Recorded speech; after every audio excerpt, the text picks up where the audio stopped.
வீட்டிலேருந்தே எப்படிலாம் தொழில் செய்வது அதை பார்க்கலாம் வாங்க. வீட்டிலேருந்து ஈஸியாக உங்களால் என்ன முடியுமோ அது செய்கிற மாதிரி தாங்க நான் போட்டிருக்கேன்.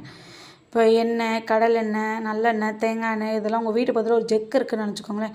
அந்த செக்கில் போய் ஒரு 110 ரூபா 120 நீங்கள் 180 அப்படின்னு வச்சு உங்கள் செக்கில் வாங்கிட்டு வந்து உங்கள் வீட்டுக்கு பக்கத்தில் இருக்கவங்களுக்கு சேல்ஸ் பண்ணலாம்.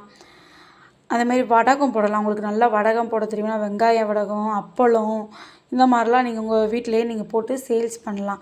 உங்கள் வீட்டு பக்கத்தில் ஏதாவது சந்தை இல்லை பக்கத்தில் ஏதாவது மளிகை கடை இருக்குது உங்களுக்கு தெரிஞ்சவங்கன்னா நீங்கள் அதை அவங்கக்கிட்ட கொடுத்து விற்க சொல்லலாம். அதில் அவங்களுக்கு ஒரு ரூபா 2 ரூபான்ற மாதிரி லாபம் அவங்களுக்கு மிச்சத்தை கொடுத்துட்டு நீங்கள் இது பண்ணும்போது ஒரு தடவை வாங்கி யூஸ் பண்ணிட்டாங்கன்னு வச்சுக்கோங்க, உங்களுக்கு பிடிச்சிருச்சுன்னு வச்சுக்கோங்க, ஆட்டோமேட்டிக்காக அவங்க வடகத்தை கேட்பாங்க. அதுமாரி ஊறுகாய் போட்டு இருந்துச்சா ஊறுகாய் போட்டு கொடுங்க, அதெல்லாம் நல்லா சேல்ஸ் ஆகும்.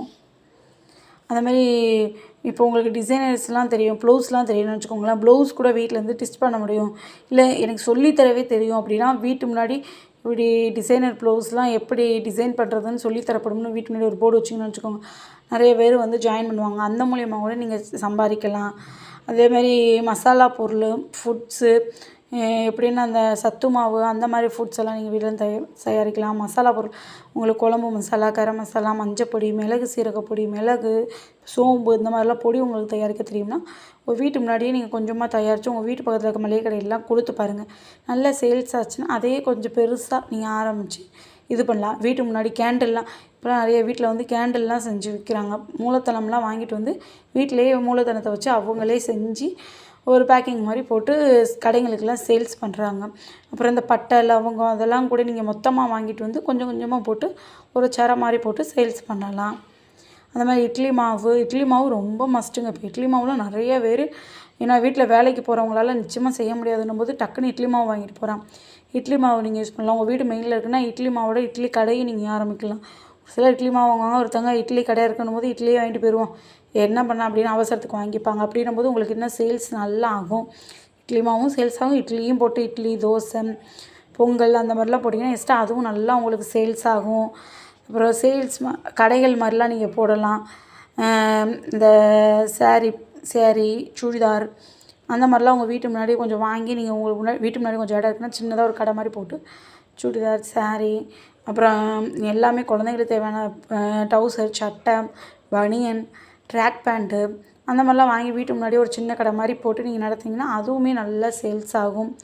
உங்களுக்கு நல்லா சமைக்க தெரியும், எனக்கு ஸ்நாக்ஸ்லாம் சூப்பராக சமைக்க தெரியும்னா முறுக்கு, அதிரசம் அந்த மாதிரிலாம் போடலாம். அந்த மாதிரி தான் உணவகங்களும் உங்கள் வீட்டு முன்னாடி ஒரு காளான் கடை அந்த மாதிரிலாம் உங்களுக்கு தெரிஞ்சிச்சுன்னா அந்த மாதிரி கூட நீங்கள் போட்டு நல்லா சம்பாதிக்கலாங்க.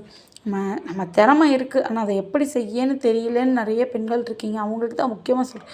ஒரு சிலர்லாம் நல்லா முறுக்கு சுடுவாங்க, அதுமாதிரி நல்ல இட்லி, தோசைலாம் சூப்பராக செய்வாங்க, அவங்க சாம்பார்லாம் சூப்பராக வைப்பாங்க. ஆனால் என்ன பண்ணேன்னா உங்களுக்கு தெரியாதுன்றதுனால சொல்கிறாங்க. உங்களுக்கு என்ன திறமை இருக்கோ அதை செய்யுங்க. உங்களுக்கு நல்லா படிச்சிருக்கீங்கன்னா ஒரு டியூஷன் எடுங்க வீட்டில். அதுமாதிரி உங்களுக்கு வேறு ஏதாவது லாங்குவேஜ் தெரியுதுன்னா லாங்குவேஜ் கூட சொல்லித்தரப்படுன்னு போட்டு குழந்தைங்களுக்கு சொல்லிக் கொடுங்க. அதே மாதிரி வீட்டிலேயே கொஞ்சம் மசாலாஸ்லாம் ரெடி பண்ணி உங்கள் வீட்டு பக்கத்தில் இருக்கவங்கள கொடுத்து பாருங்கள். அவங்களுக்கு பிடிச்சிருக்குன்னா அடுத்தடுத்து அவங்க சொல்லுவாங்க, இன்னொருத்தவங்களுக்கு சொல்லும்போது பண்ணலாம். அது மாதிரி உங்களுக்கு தையல் தெரியும்னா வீட்டு முன்னாடி ஒரு சின்ன போர்டு வச்சு தையல் கற்றுத்தரப்படும்னு சொல்லுங்கள். உங்களுக்கு நல்லா தெரியும்னா தையல் சொல்லி தரப்படும்னு கூட போடுங்க.